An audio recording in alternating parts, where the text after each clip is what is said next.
आज की वीडियो में मैं आपसे बात करने जा रहा हूं इंडियन ज्योग्राफी अर्थात भारत के भूगोल की स्ट्रेटजी के विषय में। प्रश्न आएगा कि क्या इंडियन ज्योग्राफी पढ़ने के लिए हमारी स्ट्रेटजी कुछ खास होनी चाहिए? तो इसका उत्तर है जी हाँ। अगर आप यूपीएससी सीएससी अर्थात सिविल सेवा परीक्षा की तैयारी कर रहे हैं या स्टेट पीसीएस के एग्जाम की तैयारी कर रहे हैं तो आपने देखा होगा इंडियन ज्योग्राफी से खूब भर भर के प्रश्न पूछे जाते हैं। प्रश्न तो ज़्यादा आते हैं, लेकिन आपने ये भी नोट किया होगा कि अधिकांश जो प्रश्न हैं वह हमें थोड़े से कठिन महसूस होते हैं। लेकिन अगर आपने इस सब्जेक्ट के अप्रोच को समझ लिया और जो स्ट्रेटजी मैं बताने जा रहा हूं इसको फॉलो कर लिया तो आप भरोसा कीजिए इंडियन ज्योग्राफी के सभी प्रश्नों को आप मुस्कुराकर सॉल्व करेंगे। एग्जाम हॉल में जब हम जाते हैं तो कई तरह के दबाव लेकर हम बैठते हैं। कैसे दबाव? माता पिता ने बोला होता है, समझाया होता है कि बच्चे पेपर अच्छे से करना। रिश्तेदारों की दुआएं भी होती हैं, फोन कॉल्स भी होते हैं, और ना चाहते हुए भी हमारे जीवन में कई चीज़ें ऐसी होती हैं जब हम एग्जाम हॉल में पहुंचते हैं तो ये सब दबाव के रूप में काम करती हैं। ऐसे में अगर किसी विषय से 3-4 प्रश्न थोड़े से टफ हो जाएं तो उनके गलत होने की संभावना ज़्यादा हो जाती है। हम इस दबाव का, इस तनाव का सामना कैसे कर सकते हैं कि जो भी हमारा सिलेबस है उस पर अपनी पकड़ इतनी मजबूत बना लें कि थोड़े बहुत दबाव को लेकर अगर हम एग्जाम हॉल में जाएं भी तो भी जैसे ही प्रश्न आए, कठिन प्रश्न आए, तो हमारे चेहरे पर मुस्कुराहट आए। हमें पता चल जाए कि हमने तो यह प्रश्न सही किया है, लेकिन बाकी लोगों की हालत खराब हो रही है, और इसका अंदाजा हम अपने पास में बैठे हुए लोगों के चेहरे को देखकर लगा सकते हैं। बस आपको इतना ही करना है। अगर आप एग्जाम हॉल में जाकर मुस्कुराकर प्रश्नों को सॉल्व कर कर बाहर आते हैं तो मैं आपको भरोसा दिलाता हूं आप अगले दिन से ही मुख्य परीक्षा की तैयारी कर सकते हैं। क्योंकि एग्जाम हॉल में तो आपने देखा होगा, नोट किया होगा, और नहीं तो नोट करेंगे कि आते हुए प्रश्न भी गलत हो जाते हैं। उसके पीछे का कारण यह होता है हमारी सामान्य किसी विषय पर सामान्य जानकारी। लेकिन अगर हम थोड़ी सी जानकारी को एडवांस लेवल पर पहुंचा दें, उस लेवल पर पहुंचा दें जिस लेवल पर पहुंच जाने के बाद यूपीएससी सीएससी या स्टेट पीसीएस के जो क्वेश्चंस हैं बिल्कुल हलवा की तरह आसान लगें, तो समझ जाइएगा कि आपने उस विषय के साथ जस्टिस किया है, आपने उस विषय को उसी रूप में पढ़ा है जैसा पढ़े जाने की उम्मीद एग्जामिनर ने या पेपर सेटर ने आपसे की थी। तो आज उसी अप्रोच को समझाने का प्रयास मैं करने जा रहा हूं। तो हम देखेंगे कि आखिर भारत के भूगोल को हमें कैसे पढ़ना चाहिए। इस पूरे डिस्कशन को हम कुछ बिंदुओं में बांट लेते हैं जिससे आपको पता चल सके कि क्या क्या चीजें हमारे काम की।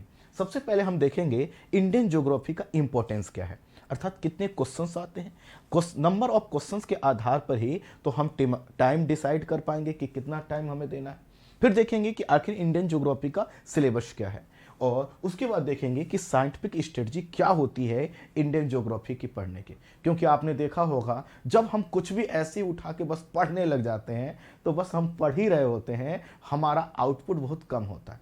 जो पढ़िए अच्छे से पढ़िए, उसी अनुरूप पढ़िए जिस रूप में पढ़े जाने की उम्मीद आपसे की जाती है। और लास्ट में मैं आपको बताऊंगा कि इंडियन ज्योग्राफी पढ़ने के क्या क्या सोर्सेस आपके पास होने चाहिए। चलिए एक एक करके डिस्कशन स्टार्ट करते हैं। पहले हम सिलेबस देख लेते हैं। तो आपके स्क्रीन पर सिलेबस लिखा हुआ है, इसको थोड़ा सा देखें तो सबसे पहले हमें इस सिलेबस की जानकारी क्यों होनी चाहिए वो भी समझ लीजिए। ये जो सिलेबस है सिर्फ चैप्टर का नाम नहीं है, एक साइंस है। अगर आप सिलेबस को देख चुके हैं, जैसे सिलेबस क्या है कि हमें किन किन चीजों पर बात करनी है, इसको एक एग्जाम्पल से समझिए।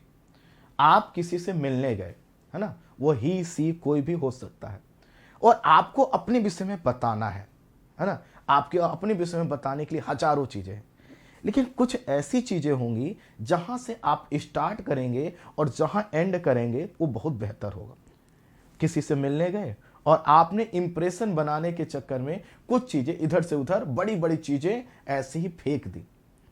अब उसको थोड़ा सा तो अच्छा लगेगा, लेकिन वो बहुत सेटिस्फाइड नहीं हो पाएगा। पता है क्यों? क्योंकि व्यवस्थित क्रम में नहीं आई है। इंडियन ज्योग्राफी का ये सिलेबस इसीलिए देखिए ताकि आपको पता चल जाए हमें कैसे पढ़ना।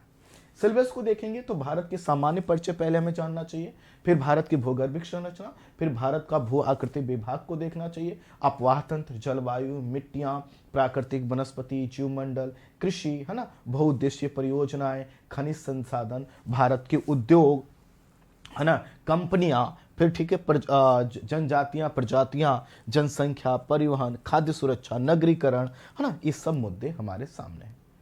अब देखिए, आपके पास एक तरीका यह भी हो सकता है, आप रेंडमली इंडियन ज्योग्राफी की किताब उठाएं और ऐसे निशान, ऐसे कुछ आंख बंद करके कि आज मुझे कौन सा चैप्टर पढ़ना चाहिए, आगे ये वाला चैप्टर। आपने भारत में नगरीकरण पढ़ लिया, ठीक की बात है, पढ़ लिया, लेकिन उसका आउटपुट उतना नहीं होगा। आपको जो इंडियन ज्योग्राफी पढ़ना है वह एक साइंटिफिक अप्रोच से पढ़ना है।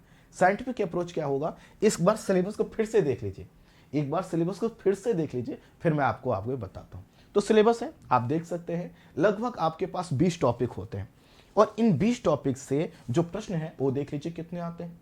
20 टॉपिक से जो प्रश्न देखेंगे तो यहां पर क्वेश्चंस दिखाएंगे, number of questions, UPSC CSC के मैंने डेटा को आपके सामने रखा है और आप देख सकते हैं तो आपको पता चलेगा 10 से 12 प्रश्न हर साल आपसे पूछे जा रहे हैं। इतने प्रश्न पर्याप्त हैं यूपीएससी सीएससी क्रैक करने के लिए, बहुत पर्याप्त है। और चैप्टर कितने पढ़ने हैं, जैसा कि हमने दिखाया आपको, सिलेबस कितना है, आपको छोटा सा सिलेबस है।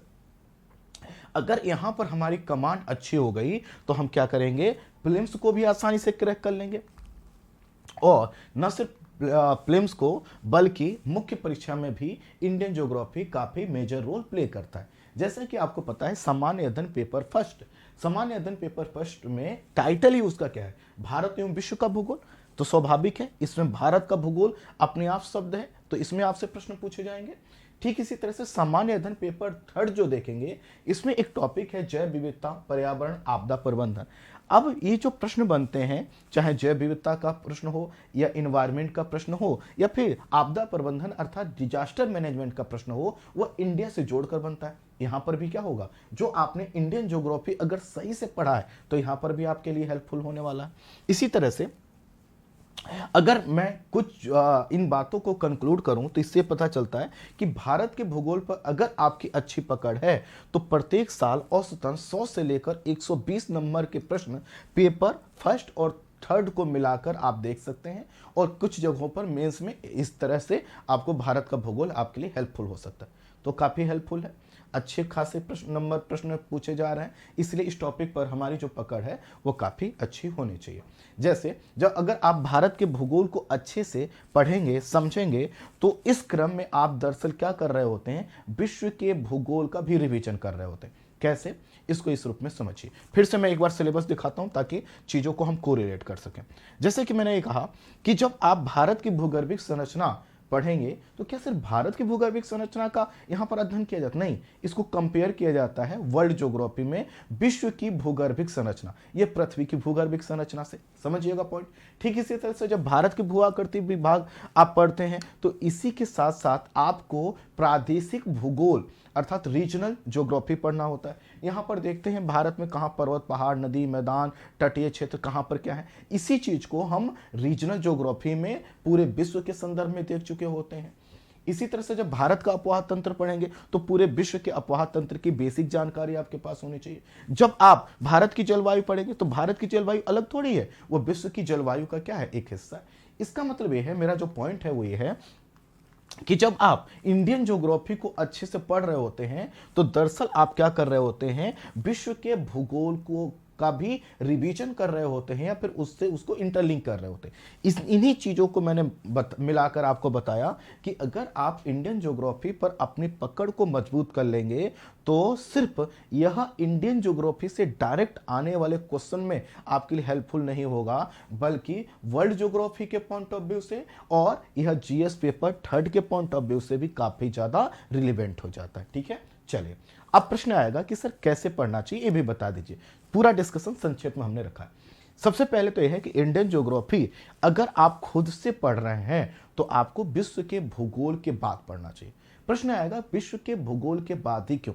देखिए, विश्व के भूगोल में क्या होता है, विश्व के भूगोल में आपको मिलते हैं कॉन्सेप्ट, आपको मिलता है कॉन्सेप्ट और इसी कॉन्सेप्ट का अप्लाइड फॉर्म हम क्या देखते हैं इंडियन ज्योग्राफी में। तो इंडियन ज्योग्राफी दरअसल कुछ अलग है नहीं, यह क्या है, वर्ल्ड ज्योग्राफी का ही एक भाग है, जिसके हमने जो विश्व भूगोल में वर्ल्ड ज्योग्राफी में जो कॉन्सेप्ट देखे हैं, पढ़े हैं, उसका अप्लाइड फॉर्म हम इंडियन ज्योग्राफी में देखने का प्रयास करते हैं। इसको मैं आसान भाषा में आपको समझाता हूं। देखिए, विश्व भूगोल में हमने जितने भी कॉन्सेप्ट पढ़ते हैं, जैसे हम भूकंप पढ़ते हैं, भूकंप क्या है, कैसे है, ठीक इसी तरह से ज्वालामुखी पढ़ते हैं, ठीक है, देखिएगा, इसी तरह से हम क्या करते हैं, जलवायु पढ़ते हैं, ठीक है, इसी तरह से हम चक्रवात का चैप्टर पढ़ते हैं। मैं कुछ टॉपिक आपको बता रहा हूं, बाकी पूरा सिलेबस आपसे, हम इसी में अपक्षय अपरदन सब पढ़ते हैं, ठीक है, हम इसी विश्व भूगोल में मिट्टियों के निर्माण को पढ़ते हैं, मिट्टियों के निर्माण और उनके प्रकार, मिट्टियों के निर्माण और उनके प्रकार को पढ़ते हैं, ठीक। हम इसी तरह से इसमें हम विश्व की वनस्पतियों को पढ़ते हैं, विश्व की वनस्पतियों को पढ़ते हैं। जितने भी चैप्टर हैं उनका कॉन्सेप्ट दरअसल हम यही पढ़ते हैं। और अब देखिए, जब आपने वर्ल्ड ज्योग्राफी में इनके कॉन्सेप्ट समझ लिए कि भैया जलवायु क्या होती है, कैसे बनती है, कैसे काम करती है, अब आप इसी चीज को इंडियन ज्योग्राफी जब पढ़ेंगे तो इंडिया की क्लाइमेट पढ़ेंगे तो आपको पता चलेगा, रे हमने तो जो वर्ल्ड ज्योग्राफी के कॉन्सेप्ट पढ़े वही इंडिया में काम कर रहे हैं, इंडिया कहीं अलग थोड़ी है, इसी का भाग। ठीक इसी तरह से आपने चक्रवात, प्रति चक्रवात, है ना, ये सब जो है कि विश्व के भूगोल में इसके कॉन्सेप्ट पढ़े। फिर आप जब इंडियन ज्योग्राफी पढ़ते हैं तो उसमें भी देखते हैं कि भैया बंगाल की खाड़ी में, अरब सागर में कुछ चक्रवात उत्पन्न होते हैं, ऐसे ही जो हमारा पश्चिम उत्तर भारत है उसमें कभी कभी प्रति चक्रवात की कंडीशन होती है, तो वहां पर ठीक इसी तरह से भूकंप और ज्वालामुखी का कॉन्सेप्ट आपने वर्ल्ड ज्योग्राफी में पढ़ा, क्या होता है, कैसे काम करता है, और उसको फिर इंडिया में देखते हैं कि भैया हिमालय क्षेत्र में भूकंप क्यों आते हैं, अंडमान निकोबार वाला जो क्षेत्र है वहां पर ज्वालामुखी आने की संभावना क्यों है, किस कारण से बनी हुई है। तो जितने भी कॉन्सेप्ट हैं वो दरअसल कहां हम तैयार कर लेते हैं, वर्ल्ड ज्योग्राफी में। और वर्ल्ड ज्योग्राफी के बाद जब आप इंडियन ज्योग्राफी पढ़ते हैं तो कुछ नया नहीं कर रहे होते हैं, बस उन्हीं चीजों को इंडिया के कॉन्टेक्स्ट में आप देखने और समझने का प्रयास कर रहे होते हैं।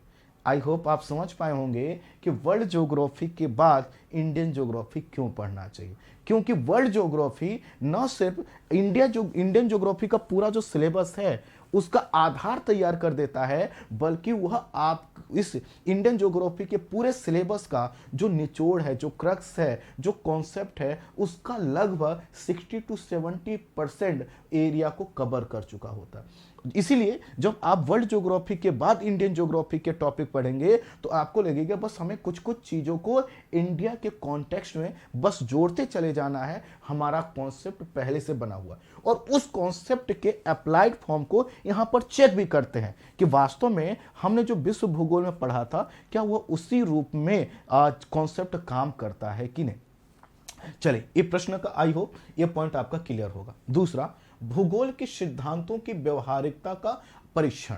इसका क्या मतलब है कि देखिए, हम भूगोल जब पढ़ते हैं तो इसमें बहुत से कॉन्सेप्ट्स होते हैं, और बहुत से कॉन्सेप्ट्स कहां बनते हैं, हमारे विश्व भूगोल में, और उन्हीं का व्यवहारिक पक्ष आपको इंडियन ज्योग्राफी में ढूंढने का प्रयास करना है। अर्थात सिर्फ आपको टॉपिक नहीं पढ़ना कि आपने भारत की मिट्टियों को उठाया पढ़ लिए, नहीं, आप क्या कीजिए, विश्व की मिट्टियों से उसको कोरिलेट कीजिए, वहां पर जो आपने कॉन्सेप्ट देखा वह व्यवहारिक रूप में इंडिया में कैसे दिख रहा है उसको यहां पर चेक कीजिए। वनस्पतियों का डिस्ट्रीब्यूशन प्रकार कैसे काम करता है, टेम्परेचर का क्या इंपैक्ट होता है, वर्षा का क्या इंपैक्ट होता है, ये सब चीजें हम कहां देखते हैं, वर्ल्ड ज्योग्राफी में, और उसकी व्यवहारिकता का परीक्षण हम यहां पर करते हैं। ठीक है, इसलिए जब भी आप पढ़ेंगे तो इसको समझकर कॉन्सेप्ट के तरीके से पढ़िए। बहुत से लोग क्या करते हैं, रटते हैं। इंडियन ज्योग्राफी रटोगे, जहां पर रहते हो वहां की विशेषताएं रटोगे तो फिर प्रश्न चिन्ह खड़ा हो जाएगा कि भारत के ही नागरिक हो कि नहीं हो। ठीक है, इसलिए अपना देश है, अपने देश से इतना तो प्यार होना चाहिए, यहां से तो क्वेश्चन भी मिल रहा है आपको, और दूसरा इतना तो प्यार होना चाहिए कि एक अच्छी खासी जानकारी हमें अपने देश के विषय में हो जाए। ठीक है, तो यहां पर जो भी पढ़िएगा समझ कर पढ़िएगा, वर्ल्ड ज्योग्राफी से कोरिलेट करके पढ़ना। अगला, एक तरफ से पढ़े, एक तरफ से क्यों, मैंने आपको बताया कि भैया आप किसी से मिलने जाते हो, कोई अपनी बात रखते हो तो एक व्यवस्थित क्रम में रखते हो ना। तो इसी तरह से जब आप इंडियन ज्योग्राफी को एक तरफ से, जो मैंने सिलेबस का सीक्वेंसिंग बताया, जब उस तरह से पढ़ोगे तो आपका कॉन्सेप्ट बनेगा। जैसे यह कोई कमरा बना हुआ है तो ईंटें एकदम व्यवस्थित तरीके से एक एक करके रखी गई हैं। अगर आप मैंने रेंडमली इधर उधर ईंट फेंक दिया होता, मसाला फेंक दिया होता, तो क्या ये भवन बन पाया होता? नहीं ना। ठीक इसी तरह से जब एक तरफ से पढ़ेंगे तो चीजें क्या होंगी, व्यवस्थित रूप में आपके दिमाग में एक बढ़िया कॉन्सेप्ट क्रिएट करेंगे। अगला, सभी टॉपिक को इंटरलिंक करें। सभी टॉपिक को इंटरलिंक करने का मतलब है वर्ल्ड ज्योग्राफी को इंडियन ज्योग्राफी से इंटरलिंक कीजिए। और जब इंडियन ज्योग्राफी के चैप्टर पढ़ते जा रहे हैं, मान लेते हैं पहला चैप्टर आपने पढ़ा, उसके बाद जब दूसरे चैप्टर पर जाएं तो दूसरे और पहले चैप्टर को एक दूसरे से इंटरलिंक करें। जब 2 चैप्टर हो गए तो तीसरे चैप्टर पर जाएं, तो ये जो 2 चैप्टर हो चुके हैं इनको तीसरे से, इससे क्या होगा, आप को रिलेट कर पाते हैं। अच्छा ये वाली बात है, इसका एक अर्थ ये भी होता है, इसी को बोलते हैं इंटीग्रेट करना। और जब आप इस तरह से जोड़कर हर टॉपिक को एक दूसरे से जोड़कर पढ़ते हैं तो आपको पता चलता है अरे हम तो सिर्फ पेज पलट रहे हैं, टॉपिक के नाम चेंज हो रहे हैं, ये सभी चीजें तो क्या है, जुड़ी हुई है। और वास्तव में भूगोल क्या हुआ है, जुड़ा हुआ है। इसको खंडों में बांटोगे तो पृथ्वी गोल नहीं रह जाएगी। पृथ्वी को गोल रखना है तो हमें कॉन्सेप्ट को क्या करना होगा, बेहतर करना होगा। मैपिंग का सहारा जरूर लेना चाहिए। मैंने बच्चों को देखा है कि वो पूरा इंडियन ज्योग्राफी उनका तैयार। अच्छा, मैपिंग का मतलब नहीं कि आपको मैप बनाना ही आना चाहिए। मैपिंग का मतलब है कि कोई भी चैप्टर पढ़ो, जैसे भारत की सामान्य जानकारी, अब उसमें बताया जा रहा है कि अक्षांश देशांतर इतना है, अक्षांशीय विस्तार, देशांतरीय विस्तार, हमारी प्रादेशिक सीमा इतनी है, जलीय सीमा इतनी है ना, उत्तर दक्षिण पूर्व पश्चिम ये है, यहाँ पर हमारा उत्तरी पॉइंट है, दक्षिण पॉइंट। इन सब को एटलस में देखिए, मैपिंग कीजिए, आउटलाइन मैप ले लीजिए। आउटलाइन मैप क्या होता है, जैसे इंडिया का आप मैप देखते हैं, उसमें देश हमारे देश में जितने राज्य हैं वो सब बने होते हैं, राजधानियाँ, बॉर्डर वगैरह होता है। तो उसमें क्या होता है, केवल लाइन खींची होती है, कुछ लिखा नहीं होता।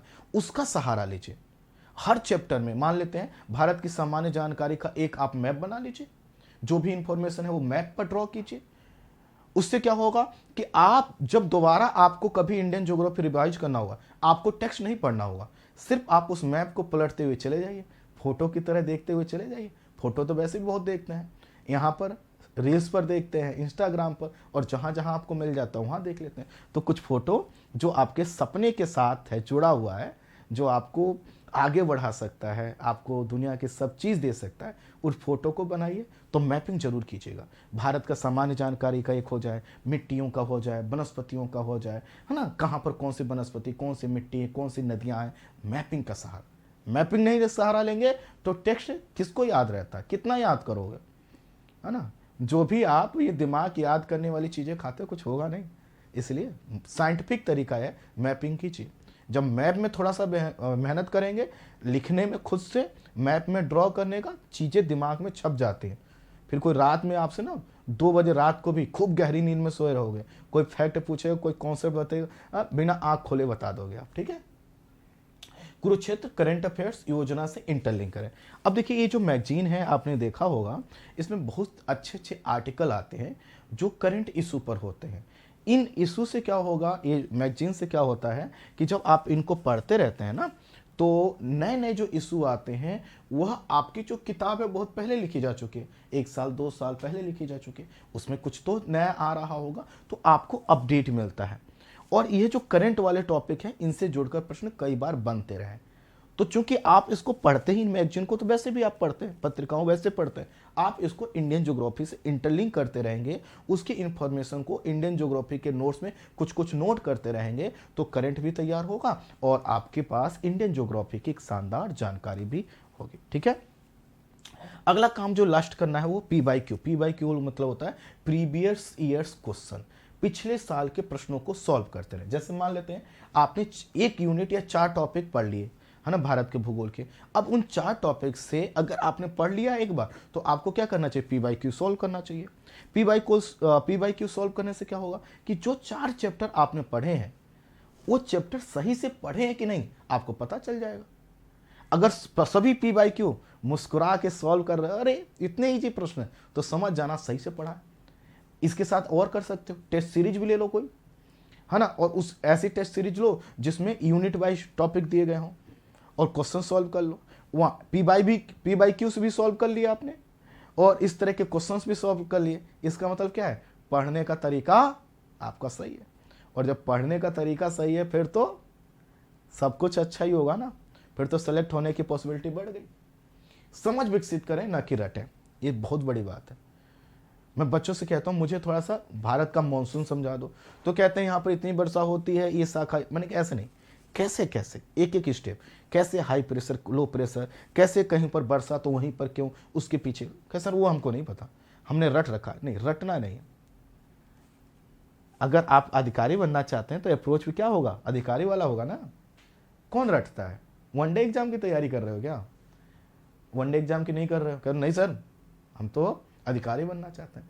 तो अधिकारी क्या, अगर रट कर घूमता है, इंफॉर्मेशन लेकर जो है कि दिमाग पर लेकर घूम रहा होता है, समझ विकसित करें। इस समझ विकसित करने का जो प्रयास है, यही तो आपको इंटेलेक्चुअल बनाएगा, यही तो आपकी समझ को एक ऐसा शेप देगा कि भैया सब समझ चुके हैं, सब क्लियर है, किसी तरह के प्रश्न, क्योंकि आपको सिर्फ प्रीलिम्स में थोड़ी लिखना है, मेंस में भी तो इसका यूज करना है कि नहीं। ठीक है, चल अब सोर्सेस देख लीजिए क्या होगा। पहला है क्लास। अब प्रश्न आएगा सर क्लास कहाँ मिलेगी, इसी प्लेटफॉर्म पे मिलेगी, मैं ही पढ़ाऊंगा, और एक बार पढ़कर देखिएगा, आप एक बार पढ़कर देखिएगा, दोबारा पढ़ने की ज़रूरत नहीं पड़ेगी। प्रश्न आएगा सर इतना बोरिंग पढ़ाओगे, नहीं, इतना अच्छा पढ़ाऊंगा कि आप खुद जब भी आपसे कोई सपने में भी पूछेगा ना कि इंडियन ज्योग्राफी पढ़ना है, समझ के पढ़ना है, तो आप यही नाम लोगे कि सुनील वर्मा सर से पढ़ लेना, खुद आप बोलोगे। तो क्लास, सबसे पहले क्लास, किताब नहीं। ठीक है, क्लास इसलिए क्योंकि मैं जब आपको एक बार पढ़ा दूंगा उसके बाद आप एनसीईआरटी पढ़ना, तो जो एनसीईआरटी आप पहले पढ़ रहे हो ना, जो एनसीईआरटी आप पहले पढ़ रहे हो वो सकता है 6 से लेकर 12 तक के एनसीईआरटी पढ़ने में 2 महीने का समय लग जाए। मैं जब पढ़ा दूंगा सब कुछ क्लियर है, फिर तो बस आपको रीडिंग लगाना रहेगा। एक बार तेजी से रीडिंग लगा लोगे, देखना आसान हो जाएगा। तो क्लास, अगर हाँ आप मुझसे नहीं पढ़ रहे हैं और आपको ज्योग्राफी टफ लगता है, तो फिर मैं आपको कहूँगा आपको पहले एनसीईआरटी पढ़ लेना चाहिए, फिर कोई क्लास करना चाहिए। लेकिन चूंकि मैं हूँ, मुझे पता है बिल्कुल बेसिक से पढ़ाना है, जीरो से उठाकर 100 तक, जीरो को 100 कैसे बनाना मुझे पता है। तो मेरे केस में आप क्लास फिर एनसीईआरटी। अगर आप खुद से पढ़ रहे हैं, इंतजार नहीं कर पा रहे हैं, या आपको लगता है कि मैं क्लास पर भरोसा नहीं करता सर, तो एनसीईआरटी पढ़ लीजिएगा, फिर कोई भी क्लास देख लीजिएगा, और कोई एक किताब, सिर्फ एक, 4 किताबें नहीं लेके आनी है, कोई एक किताब।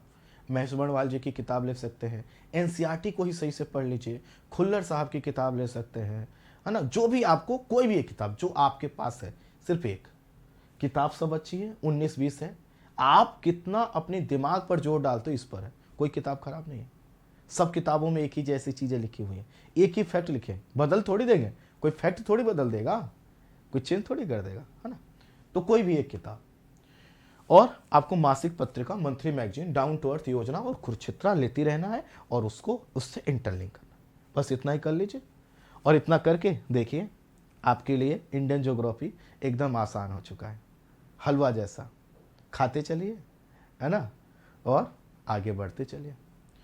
तो ये मेरे सोशल मीडिया प्लेटफॉर्म के लिंक्स हैं, आप सभी जगहों पर मुझसे जुड़ सकते हैं, क्योंकि मेरी टीम हर जगह कुछ ना कुछ आपके काम का कंटेंट, सिर्फ और सिर्फ आपके काम का, और कौन सा काम का, जिसका लक्ष्य है यूपीएससी, सीएससी और स्टेट पीसीएस को क्रैक करना।